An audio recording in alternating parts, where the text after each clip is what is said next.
continuar entonces con la temática de historia de la Iglesia, recapitulando un poquito, ¿quién nos hace el resumen así de 2 palabras de la misma clase? Por lo menos en índice, digamos, de lo que hemos visto hasta ahora, desde el comienzo de la Iglesia, así, no hace falta entrar en más detalles, o bueno, yo estoy ayudando. Al principio fue la fundación de la Iglesia, ¿no? Me ayuda también a recordar porque no lo tengo aquí delante y así nos situamos. Fundación de la Iglesia, la propagación del cristianismo, ¿verdad? Las persecuciones, todas las persecuciones que hemos dicho, las 10 persecuciones, y después la libertad de la Iglesia. Y ahí empieza la lucha interna con las herejías, muy bien, exactamente.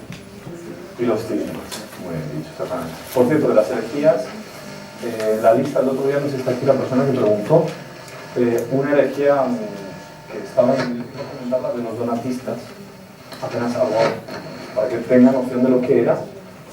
En fin, no vamos a explicarlo todo, pero era un tal Donato el Grande, obispo. Bueno, después de una polémica cismática al respecto de una sucesión episcopal en el siglo IV, resulta que, en fin, no se resuelve por la vía normal, diplomática, empiezan confrontaciones y cisma.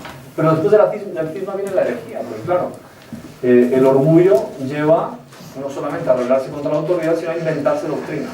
Entonces, 2 puntos que tenían los donatistas, que defendían.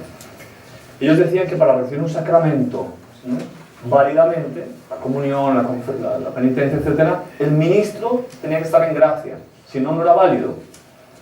Claro, o sea, es una cosa que uno diría, bueno, sí, no, es que es independiente de la virtud del ministro. ¿Vale? Eso decía, del estado de gracia del ministro. Desechaban el bautismo fuera de su comunidad. Si no es donatista, si no es cismático de nuestro grupo, no te vale el bautismo. Si te quieres venir a nuestro grupo, te rebautizamos, porque no te valió el de antes. Entonces ahí empezaban las dualidades. Entonces, después de las herejías, ¿cómo Dios permitió todo eso para fortificar a la Iglesia, para crear los fundamentos del futuro de la Iglesia, precisamente, de toda la cristiandad que iba a surgir después? Llegamos a ver, creo que la evangelización de Inglaterra un poquito, poco por encima. Bueno, se hemos quedado por ahí. Los monasterios no los llegamos a ver en profundidad, la vida monástica ni nada, pero se anunció, ¿verdad? Bien, antes de centrarnos en lo que es la vida monástica, que es muy interesante cómo surgió, porque vemos hoy en día un monasterio, lo vamos a visitar, nos encantamos. Vemos las monjas desde Constantinopla. Bueno. Ahora, eso hizo sufrir mucho a los cristianos, porque fíjense, después de tantas luchas, tantas batallas internas, y con los bárbaros, con todas las invasiones, etc., encima el Islam tan agresivo, ¿no? En Arabia, por ejemplo, el culto cristiano, que estaba floreciente, fue completamente destruido. Completamente destruido. Todo el norte de África también, en San Agustín, por ejemplo, desde ahí, ¿cuántas comunidades cristianas había en el norte de África? Bueno, fueron conquistadas por los maometanos y el cristianismo desapareció casi por completo. Hoy en día son reductos muy sufrientes con las persecuciones últimas, especialmente en Irak. Lo que está viendo es tremendo, pero bárbaro. Realmente no hay palabras para describir lo que está ocurriendo. Dejamos el Islam, nos quedamos con eso en la cabeza y consideramos cómo la providencia suscita, paralelamente a esa lucha tremenda, suscita almas con un deseo ardoroso de entregarse más a Dios. Un deseo creciente de vida espiritual, de vida religiosa, de vida ascética. Estamos en el origen de los monasterios, en el origen de aquello que va a ser el soporte o la base de la cultura, de la civilización europea, tal cual la tenemos hoy en día. Entonces, el monacato, siglos IV y V. Dios ya antes del Islam empezó a suscitar y llegó al auge justamente en medio de esas persecuciones también. Precisamente en Oriente, porque es donde arraigó más la vida ascética al comienzo. Es interesante, creo, considerar lo que significa la palabra asceta, de dónde viene. Cuando uno le dice, oiga, usted es más ascético o más místico, o esa vía religiosa es más de un lado o de otro. Bueno, ¿qué es la ascesis? ¿Qué es la mística? La palabra asceta viene del griego asketes, que viene del verbo askein, ejercitar o meditar. Un asceta es el que ejercita su espíritu y medita y contempla lo sobrenatural. Entonces el ascetismo, desde tiempos apostólicos, ya consta que existía, los ímpetus, los deseos. Puntos del ascetismo: vida de retiro, más o menos perfecto, porque se abstenían del matrimonio, pero unos con voto, otros sin voto. De castidad. Penitencia estricta y vida de piedad. Estos elementos son los indispensables para caracterizar el asceta. Tenemos varios santos que dan testimonio de ellos. San Clemente Romano, San Ignacio de Antioquía, ya hacen referencia en sus escritos a esa vida. Después las vírgenes cristianas, una belleza, cómo surgió también en la primitiva iglesia, desde el siglo III y IV. Es una porción selecta de la cristiandad, pero fíjense que los santos más ilustres de la época elogian ese tipo de vida, hablan de ella, hacen, por así decir, propaganda de la vida de las vírgenes. La iglesia concede privilegios a ese tipo de vida, les concede también una indumentaria especial que se caracterizan porque esas son las vírgenes. Estamos en los primordios de lo que es una monja, por ejemplo, una ropa especial, una liturgia propia, bellísima, encantadora, en vistas a la consagración de esas vírgenes también. Entonces, creaba entre los cristianos la admiración, suscitaba el encanto y la atracción e interés por ese tipo de vida. Por tanto, facilitaba la vocación. La gente encantada, pues yo, ¿por qué no tengo una hija o varias? Que son vírgenes consagradas, o que son anacoretas, o que son ascetas, etc. Bien, esa es la base de esta vida, todavía no monástica, pero sí anacorética, es un paso previo. ¿Qué es lo anacorético? Anacoreta del desierto, ¿qué es eso? Bueno, anacoretas viene del griego anajoretes, que es muy pintoresco porque significa yo me retiro. Anajoretes, yo me retiro. Ahí. Y os dejo en la vida social y yo me voy a la vida contemplativa. Bien.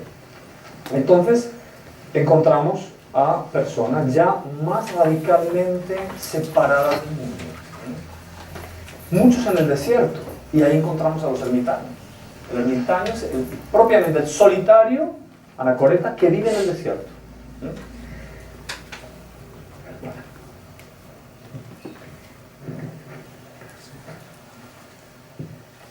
Se extendió mucho este tipo de vida desde el siglo IV. Sin embargo, aparece un personaje que va a dar va a promover un cambio sustancial en la vida anacorética, porque eran personas aisladas. Y ahora viene San Antonio Abad, ¿verdad? También siglo IV, se retiró al desierto de Egipto y no consiguió evitar que se le reuniesen otras personas con el mismo deseo. Entonces él dice, bueno, vamos a organizar esto y vamos a vivir en comunidad, con un director espiritual, con un superior. Pero todavía no era el monasterio. Cada uno vivía en su choza, porque era como vivían. Con casitas, casitas, la palabra está bien expresada, expresa bien la idea. Es exactamente eso. Pero no tenían momentos de oración en común, ni momentos, no comían juntos, no, eran aislados, en dirección espiritual solamente. Bueno, en el fondo una comunidad de ermitaños, ya es una novedad. Con esto queda establecida la forma de vida anacorética. ¿Vale? Eso creció tanto, pero tanto, que San Atanasio y Rufino atestiguan que los discípulos inmediatos de San Antonio Abad mueren y quedan cuantos, por así decir, monjes. Estoy empleando la palabra adelantado. 6.000. La muerte de San Antonio Abad, 6.000 ni más ni menos. Más adelante habrá otros 5.000. Muchos santos ilustres, por ejemplo, San Macario el Viejo, Macario el Joven después. Y pueblan toda esa región oriental, Palestina, Egipto, sobre todo el delta del Nilo, como vamos a ver ahora, con las vírgenes o ermitañas. Se desarrollaron de forma parecida. Toda la cuenca del Nilo, llena. Tantas había que calculan las 20.000 ermitañas en esa época. Ermitañas. y 10.000 ermitaños. Las mujeres se pusieron con más agilidad a conseguir vocaciones. Se propagó más todavía. Del Egipto pasó el entusiasmo a Palestina y Asia Menor. Ahí se reúnen más 2.000 discípulos con Hilarión. Construyó un centro de vida eremítica en el desierto entre Gaza y Egipto. Después aparecen los maronitas, sí, que vienen de un presbítero llamado Marón, que a final del siglo IV se retiró a esa región del Líbano, Siria, Líbano. Bueno. Y ahí surgen más tarde los monasterios que se van a llamar maronitas del Líbano, que hasta hoy en día los escuchamos por ahí. San Salvador Magluf, por ejemplo, proviene de ahí. Entonces, vida anacorética, las comunidades de anacoretas, y ahora vamos a la vida cenobítica, que es un paso más, son los monasterios, un cenobio. Cenobio viene del griego koinobion, de koinos, común, bios, vida, vida en común. Koinobion, el cenobio, vida cenobítica, vida en común. Se contrapone a la anacorética precisamente por eso, porque además de tener un superior y alguna regla, que no había, tienen vida comunitaria. Ahora sí. ¿Quién fue el primer organizador de esta vida? San Pacomio. Final del siglo III y a comienzos del IV. Se le reunieron gran cantidad de discípulos, fundó el primer monasterio con todas las características de la vida monacal. Tal cual. Por tanto, nos reportamos, fíjense ustedes, a qué época. O sea, con qué velocidad se dio todo eso. Y eso iba a ser precisamente un apoyo enorme para poder enfrentar lo que iba a venir después. Bueno, San Pacomio compuso él mismo una regla. Después fundó 8 monasterios.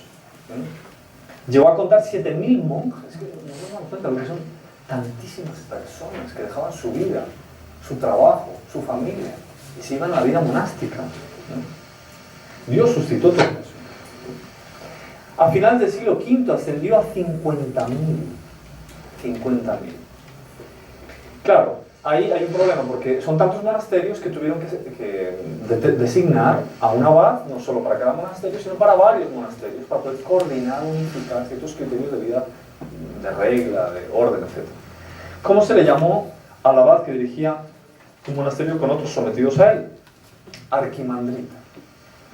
El arquimandrita, que viene del griego archimandrite, que significa, viene de argein, mandar, y mandra, redil. El que manda en un redil. Claro, y un redil enorme, tantísimos monjes. También fundó monasterios de monjas, con abadesas, se les llamaba ammas. Normalmente llevaban un velo o algún distintivo en la cabeza. Claro. Eso se fue extendiendo, después en Palestina, etcétera, etcétera. Bueno. Ahí pasamos al monacato en Occidente, con los benedictinos. Miren qué paso damos, son siglos de ese tipo de vida. Claro que ya nos hemos saltado un poco San Agustín y sus reglas, pero lo vamos a ver de aquí a poco. Dejamos Oriente entonces. Así como en Oriente fue muy rápido ese movimiento, esa amplitud tan grande, que se consiguió en tan poco tiempo, tantas vocaciones, en Occidente fue diferente, fue más lento. Por el siglo IV, pero sobre todo el V. A partir del V, esa vida monacal se desarrolla extraordinariamente. Y en la Edad Media, los monjes son los portavoces de la cultura cristiana. Encontramos a San Atanasio, ¿verdad? Fue el primero que dio a conocer la vida solitaria en Occidente. Lo que había visto en Oriente, lo comentaba. ¿Cómo? Tuvo que escribir un libro porque no se hablaba muy bien en Occidente de ese tipo de vida. ¡Ay, qué raro! Son anacoretas, esos monjes, ¿qué tipo de vida tan raro llevan? ¿Qué será eso? Entonces escribió ese libro, un libro, hablando de este tema, esta temática, para aclarar ciertos conceptos equivocados o prejuicios que había en Occidente. Bien. Encontramos a San Paulino de Nola, San Eusebio de Vercelli, etc., que también ayudaron mucho a la fundación de monasterios y de ese tipo de vida en Occidente. Después encontramos a San Jerónimo, San Agustín. San Jerónimo, propiamente dicho, no escribió ninguna regla, pero sus sucesores sí entresacaron de sus escritos algo que se puede determinar se puede definir como una regla posterior. Sin embargo, más efectivo que todos ellos fue San Agustín. Un poquito después, ya en el África romana, escribió una obra que se llama De Opere Monacorum, que constituye propiamente la regla de él. Son dos documentos, uno es la Epístola 211, dirigida a religiosas, donde les da normas de obediencia, pobreza y castidad. Después la célebre Regula ad servos Dei, la regla para los siervos de Dios. Y en 12 capítulos propone principios básicos de la vida religiosa aplicada a los varones. De ahí se fundan órdenes como los premonstratenses, los predicadores, los mercedarios, otras ramas de agustinos, hermanos de San Juan de Dios y otras. Fíjense lo que caló con fuerza ese empeño que puso San Agustín en la regla monástica. De ahí vamos a los benedictinos. Se puede decir que es la orden que marcó profundamente Europa, al punto de ser San Benito uno de los patronos de Europa. No es San Agustín, no es San Jerónimo, no es San Atanasio, tampoco. Es San Benito. San Benito de Nurcia, exactamente. Sí. Entonces, se puede decir que todo lo anterior es preparación para la gran familia de los monjes medievales, que es la orden de San Benito, establecida en el siglo VI. Él amaba la soledad, se retiró a Subiaco, comenzó una vida de ermitaño, se le juntaron varios compañeros, pero no les gustó tanta rigidez y tanto ascetismo, entonces lo dejaron. Los primeros lo abandonaron, pero solo. Qué difícil, qué duro, ¿no? Uno a veces ve la vida de un santo, ve una imagen de un santo y lo va a rezar y lo ve como... Parece que no tuvo luchas en la vida, que siempre fue de virtud en virtud, de santidad y auge, de oración en oración y de crecimiento en vida espiritual místicos extraordinarios. Sin embargo, qué duro fundar algo y que le dejan tirado a los primeros, que tiene que buscar a otros, que le calumnian, lo insultan, ¿no? Le abandonan otra vez y vuelve, etc., ¿no? Bueno, pues le pasó eso, San Benito. Se retiró a otro lugar, ahí se le juntaron Mauro, Plácido y otros, que sí seguirían a su lado hasta el fin. Sin embargo, tuvo que irse también de Subiaco. Y se estableció definitivamente en Monte Cassino. Ahí sí, en el año 529. Ahí fue la base de la orden benedictina. Él murió un poquito después, en el año 543, pero Monte Cassino continuó hasta que los lombardos lo destruyeron. Imagínense ustedes. Acabó con él. Acabaron con él. Fue reedificado después y, sin embargo, él no vio un crecimiento de su orden. La providencia le pidió eso también, morir en medio de esas dificultades, de tanto sufrimiento, y encima no ver el futuro de su obra. Sin embargo, poco después, qué crecimiento impresionante en toda Europa. Algo de lo que más influyó en ese crecimiento fue la Regula Monacorum, la regla para los monjes, 73 capítulos, de su puño y letra está escrita. Bueno, ahí él consigue juntar y armonizar cierta rigidez que tenía que haber en la vida monástica con algo de moderación en sentido práctico.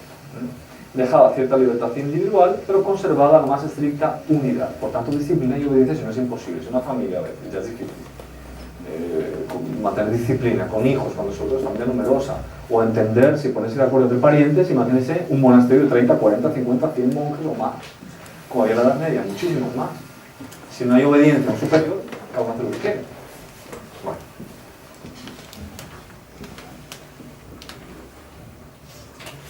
Ya a finales del siglo VI existían en Italia numerosos monasterios. El Papa San Gregorio Magno fue su mejor protector. Y aquí entroncamos o enlazamos con lo que hablábamos el otro día de Inglaterra. Fue este Papa que se encantó con esos anglos que estaban en Roma, ¿verdad? Y mandó a San Agustín de Canterbury a ir a Inglaterra con 39 monjes benedictinos. Y ahí ellos se establecieron, empezaron a evangelizar, con mucho sufrimiento también consiguieron precisamente convertir a ese pueblo anglo. Bueno. Después partieron a Alemania, con San Bonifacio, Y ahí encontramos también esos fundamentos de tantos monasterios de Alemania y Suiza. Después Francia, siglo VII y VIII. En España llegaron un poco más tarde, siglo X y XI, los benedictinos. Por aquí podemos quedar por hoy al respecto de lo que es la parte histórica, porque si no podemos saturar un poquito, demasiados datos, porque nos quedan ¿cuántos minutos? 5 minutos. Entonces yo les recomiendo mucho, podemos incluso leer por encima, pero ustedes leen en profundidad el artículo que les han anexado al folleto que les han dado hoy, que se titula La Iglesia del Imperio Romano, de Plinio Correa Oliveira. Desde la revista Autor Plinio, de diciembre del 2000, es un resumen, por un lado, de esa conversión del pueblo romano y un análisis psicológico, filosófico y teológico del pueblo clásico, que fue quien recibió en su seno la Iglesia Católica, los pueblos clásicos. Hasta el final. Páginas 7 y 8. Por ejemplo, se lo comento por encima en estos pocos minutos. El doctor Pío levanta esta pregunta, esta interrogante. Dice, ningún pueblo de la antigüedad, salvo quizá los griegos y romanos, se levantaron preguntas de tanta profundidad y tanta elevación como ellos. Por ejemplo, ¿qué es todo esto que nos rodea? ¿Qué es el mundo? ¿Quién lo hizo y con qué finalidad? ¿Cuál es el sentido de la vida del hombre en la tierra? Porque Dios premió a esos pueblos por esa inquietud. Y precisamente el pueblo griego tiene ese don, que es el don de filosofar. El pueblo precisamente es un filósofo. El pueblo romano después, el pueblo del derecho, de la ley. Después el pueblo judío que ya estaba con la revelación. Y todo eso aliado, qué maravilla nos dio después. Eso es un resumen de esto. Ellos preocupados no solamente por comer, vivir y morir, como por ejemplo se encuentra en la puerta, ¿verdad?, de Babilonia, una puerta famosa que hay en Babilonia, un monumento donde hay sepultada una reina babilónica, donde se encuentra el siguiente dicho: transeúnte en la vida, come, bebe y diviértete, porque después no hay alegría ni dolor. Es una visión pagana completamente de lo que es el existir, ¿verdad? Bueno, así pensaban. ¿Quiénes no pensaban así? Los griegos, sobre todo. Muchos de ellos. No, equivocados en 1000 aspectos, pero con esa inquietud que Dios les puso en el alma. Entonces, ¿a dónde vamos y cuál es el sentido de todo esto? Una preguntas de nobleza de alma, ¿verdad? Bueno. Fíjense, hasta hoy en día, el derecho internacional, basado en el derecho romano, las decretales de Graciano, ¿verdad? Fíjense. El derecho canónico de la Iglesia Católica.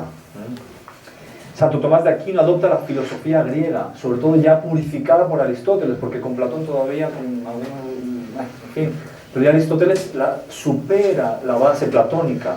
¿Y cuántas maravillas produce ya en Santo Tomás? El propio San Agustín, también basado en Platón, ¿verdad? Y concluye con un análisis del pueblo clásico, romano y griego, basándose en la arquitectura, en lo que es un arco romano. El arco romano, de medio punto, con 2 columnas, aquí empieza y va perfecto hasta la otra columna, se asienta y él reposa. Es una imagen de la rectitud del pensamiento, de la lógica, de un itinerario que concluye después de un razonamiento bien hecho. Y eso le encantaba al doctor Pío. Bueno, pues eso, el católico, el cristiano primitivo, lo tenía en su base mental, en su base intelectual. Eran así porque venían de pueblos así.